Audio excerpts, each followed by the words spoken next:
You know what? I love that you're so honest about that because that's so important for people to hear, not only for women to hear it, but for men to hear it because, you know, I've said this before and, it's way fucking harder to be a woman. It's so obvious. The shit that you guys go through, and then having periods, and then giving birth, and then all the hormones and the shit. It's just not even on the same fucking level ever. And then you And start to get, as women, we say, then you start to get okay after having your kids, and you think everything's going to go fine, and then you go into menopause, and everything gets fucked up. when does again. menopause start? It depends on the person. My mom started really early, so I might be starting in my 40s somewhere. She started at 39. That's how powerful she was. She was like, I'm done. And she like set her body into menopause just by sheer willpower. But it really messes with you. Like I have so many girlfriends that are a little bit older than me, and they're going through it right now. And it's like, they're fucking so angry and so stressed and so depressed. And it's all these emotions that are going. By the way, postpartum, I just never really understood it. I never, because I'm a guy. And then my friend Nate, years ago, he had a baby, and his mom, Terry, calls me one day, Southern woman, love her, call her ma. She's like, hey, Mike, Amy's gone. And I said, what, Terry, what? We lost Amy. And I go, what? What do you mean? Nate's wife, she overdosed on pills, took a bottle of sleeping pills, she had postpartum. And it's such a serious thing. That was a huge wake-up call where I was like, this woman wasn't suicidal. This woman wasn't like wanting to take her life. Postpartum is a real thing. And they, I don't know, they weren't on top of it, or she was too shy or too reserved, didn't want anybody to know that she was having these feelings and for whatever reason, she took a bottle and then didn't wake up. And it was the most hard. And I had to fly to Indiana, and I stayed with Nate a week, and I was on baby duty at like 1, 3, and 5 to change the diapers. And I'm like, what the and just hanging out with him and going, this is just awful. So, yeah, I don't know why I felt compelled to tell that story. But. If you're okay extrapolating on that, I don't know if you want it to be like a happy or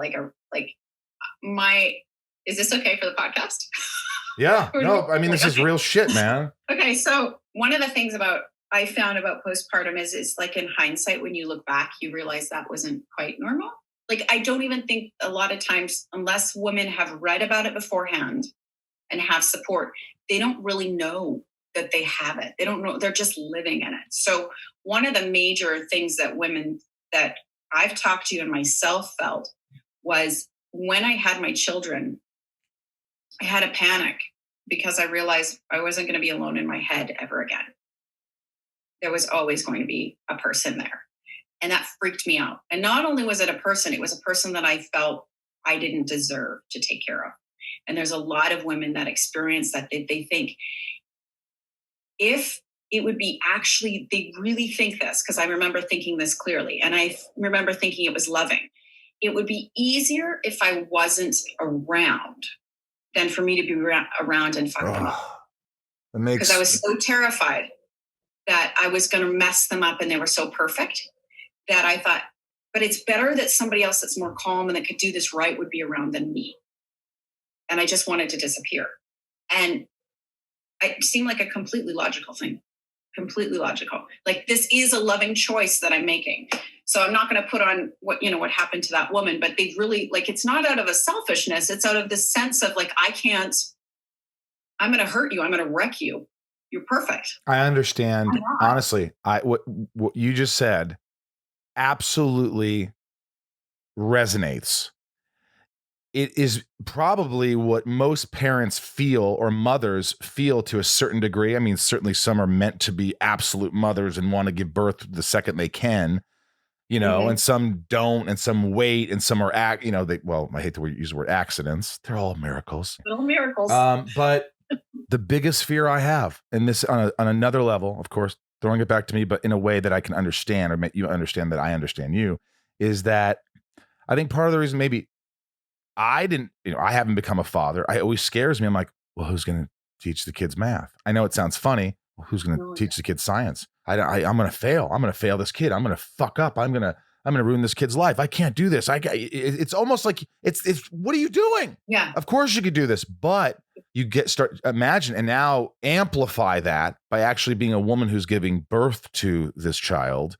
And so I can't even imagine. It is, I absolutely understand what you're saying. That makes perfect sense where you're like, I can't do this. I'm going to fail this person. So it's easier for me to go. This the enormity of and that's, we're going full circle. If you can have somebody in your life that's supporting you and with you, which is not really usual in our Western culture to have the mother and the auntie and this person, that person, to kind of go, let's not project into the future. Let's just do today. Yeah. If somebody were to just said, let's just do today. Let's not project into what they might do when they get older or how you're going to